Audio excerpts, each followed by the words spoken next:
അമേരിക്കയും ഇസ്രായേലുമായി യുദ്ധം ആരംഭിച്ച് 2 മാസം പിന്നിടുമ്പോൾ ഇറാന്റെ ഭരണ സംവിധാനത്തിൽ വലിയ മാറ്റങ്ങൾ സംഭവിക്കുന്നു എന്നുള്ള വിവരങ്ങൾ ഇപ്പോൾ പുറത്തുവരികയാണ്. മറ്റൊന്നുമല്ല, രാജ്യത്തിന്റെ പൂർണ്ണ നിയന്ത്രണം ഇപ്പോൾ സൈന്യം ഏറ്റെടുക്കുകയാണ് എന്നും റിപ്പോർട്ടുകളുണ്ട്. അതായത് മുജ്തബ ഖമനേയിക്ക് നമുക്കറിയാം ആദ്യഘട്ടത്തിൽ തന്നെ വലിയ പരിക്ക്, അമേരിക്കയുടെയും ഇസ്രായേലിൻ്റെ ആക്രമണത്തിൽ വലിയ പരിക്ക് സംഭവിച്ചിരുന്നു. ഇപ്പോൾ കൃത്രിമക്കാലുകൾ വെക്കാനുള്ള ശ്രമങ്ങളിലാണ് പരമോന്നത നേതാവ് എന്ന വിവരങ്ങൾ പുറത്തു വരുന്നു.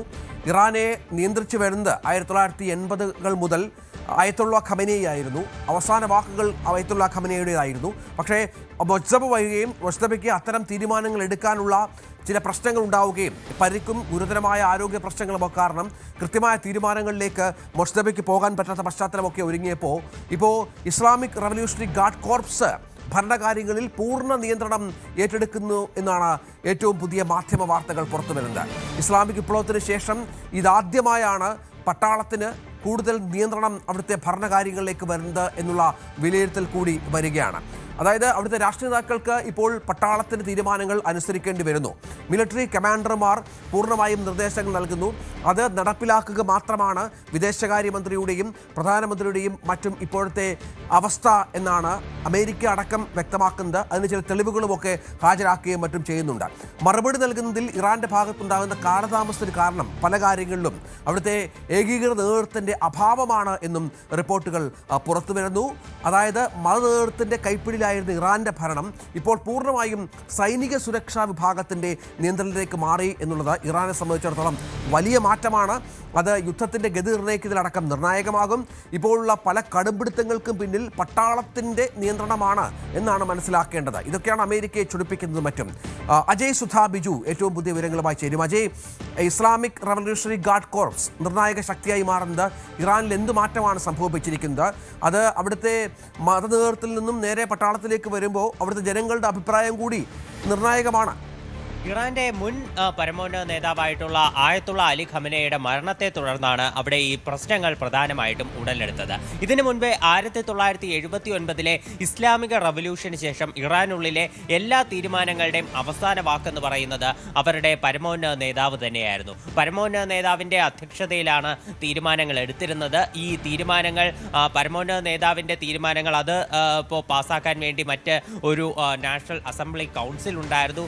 അതുപോലെ അതിനുശേഷമാണ് പ്രസിഡന്റ്, അതുപോലെ വിദേശകാര്യമന്ത്രി, മറ്റ് മന്ത്രിമാർ തുടങ്ങിയവരുടെ നിലയൊക്കെ വരിക. അപ്പോൾ പരമോന്നത നേതാവ്, നാഷണൽ അസംബ്ലി, മന്ത്രിമാർ, ഈ ഒരു നിലയിലായിരുന്നു അവിടെ കാര്യങ്ങൾ പോയിരുന്നത്. പിന്നെ അവരുടെ മുൻ പരമോന്നത നേതാവായിട്ടുള്ള ആയത്തുള്ള അലി ഖമനേയി, അദ്ദേഹം ഒരു മിതമായിട്ടുള്ള നിലപാടാണ് പല കാര്യങ്ങളിലും സ്വീകരിച്ചു വന്നിരുന്നത്. മതപരമായിട്ടുള്ള കടുത്ത നിയന്ത്രണങ്ങൾ രാജ്യത്ത് നിലനിൽക്കുമ്പോൾ തന്നെ വിദേശ രാജ്യങ്ങളുമായി ഇപ്പോൾ നല്ല രീതിയിലുള്ള സഹകരണം പലരുമായി മുന്നോട്ട് കൊണ്ടുപോകാൻ അദ്ദേഹം ശ്രമിച്ചിരുന്നു.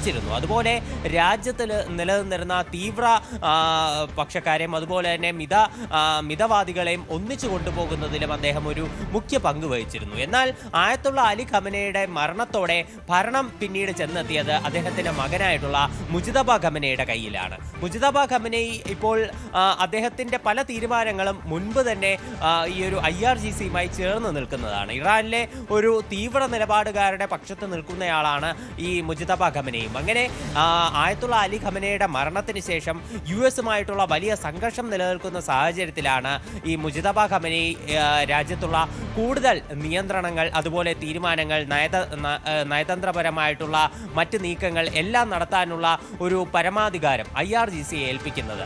പിന്നെ പ്രത്യേകിച്ച് മുജ്തബ ഖമനയി അമേരിക്കൻ ആക്രമണത്തിൽ ഗുരുതരമായിട്ടുള്ള പരിക്കേറ്റ് ചികിത്സയിലാണ് എന്നുള്ള റിപ്പോർട്ടുകളുണ്ട്.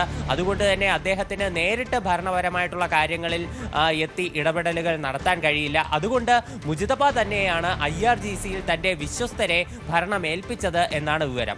അപ്പോൾ അതുകൊണ്ട് ഈ ഒരു സാഹചര്യത്തിലാണ് IRGCയിലേക്ക് ഭരണത്തിൻ്റെ ഒരു ചക്രം വരുന്നത്. പക്ഷേ ഇത് സ്ഥിരമായി ഇറാനിലെ ഒരു ഭരണത്തിൻ്റെ ആ ഒരു ഗതി തന്നെയാണ് മാറ്റിമറിച്ചത്. അതായത് പരമോന്നത നേതാവ്, പിന്നെ നാഷണൽ അസംബ്ലി, മന്ത്രിസഭ, ഈ ഒരു ഒഴുക്കിനെ അത് തടസ്സപ്പെടുത്തി. പിന്നെ ഈ ഒരു 3 കേന്ദ്രങ്ങളുടെയും അധികാരം പൂർണ്ണമായിട്ടും IRGCയിലേക്ക് വരുന്ന സ്ഥിതിയുണ്ടായി.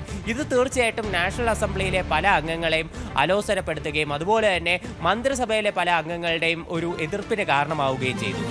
പക്ഷേ ഈ ഒരു തരത്തിൽ തന്നെയാണ് അവിടെ ഇപ്പോഴും പല തീരുമാനങ്ങളും ഉണ്ടാകുന്നതെന്ന് നമുക്ക് കാണാൻ കഴിയും. അതുതന്നെയാണ് ഇറാനിലെ പല നയതന്ത്രപരമായിട്ടുള്ള തീരുമാനങ്ങൾ ഉണ്ടാകാനുള്ള കാലതാമസം ഇപ്പോൾ നിലവിൽ വരുന്നതും. അതായത് ഇപ്പോൾ US-മായി രണ്ടാം ഘട്ട ചർച്ച നടത്താനുള്ള തീരുമാനമാണെങ്കിലും ഹോർമുസ് കടലിടുക്കിലുള്ള തീരുമാനങ്ങളിലാണെങ്കിലും ഇതിലെല്ലാം പലതരത്തിലുള്ള അഭിപ്രായങ്ങൾ അവിടെയുള്ള നേതാക്കളിൽ നിന്ന് വരുന്നത് നമുക്ക് കാണാൻ സാധിക്കും. ഒരു ദിവസം ഹോർമുസ് കടലിടുക്ക് തുറക്കാൻ ഇറാൻ തീരുമാനിച്ചാൽ അത് പെട്ടെന്ന് തന്നെ അടയ്ക്കാനുള്ള തീരുമാനങ്ങൾ വരുന്നു. ഇതെല്ലാം IRGCയുടെ കയ്യിൽ ഈ ഭരണചക്രം ലഭിച്ചതിൻ്റെ ഒരു പോരായ്മകളായിട്ടുള്ള വിലയിരുത്തലുകളാണ് നിലവിൽ വരുന്നത്. എന്തായാലും ഇറാന്റെ ഭാഗത്ത് നിന്ന് ഇത് ഔദ്യോഗികമായിട്ട് തള്ളിക്കളയുന്ന പ്രസ്താവനകളൊന്നും വന്നില്ല. ഇടയ്ക്ക് അവിടെയുള്ള ഭരണകർത്താക്കൾക്കിടയിൽ അഭിപ്രായ ഭിന്നതകളുണ്ടെന്ന് ട്രംപ് പറഞ്ഞതിന് പിന്നാലെ പ്രസിഡന്റിന്റെ ഭാഗത്ത് നിന്ന് ഇവിടെ അങ്ങനെയൊന്നുമില്ല, തീവ്ര നിലപാടുകാരും മിതവാദികളും ഒന്നും തന്നെ ഇല്ല, എല്ലാവരും വിപ്ലവകാരികളാണ് എന്നെല്ലാം പറഞ്ഞുകൊണ്ട് ഒരു പോസ്റ്റ് വന്നിരുന്നു. നിലവിൽ ഇക്കാര്യത്തിൽ ഒരു വിശദീകരണവും ഇറാൻ നൽകിയിട്ടില്ല.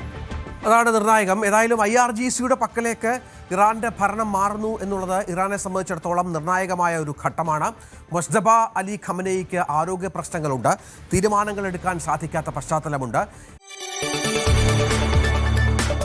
കൂടുതൽ വാർത്തകൾക്ക് News 18 Keralam YouTube channel subscribe ചെയ്യുക.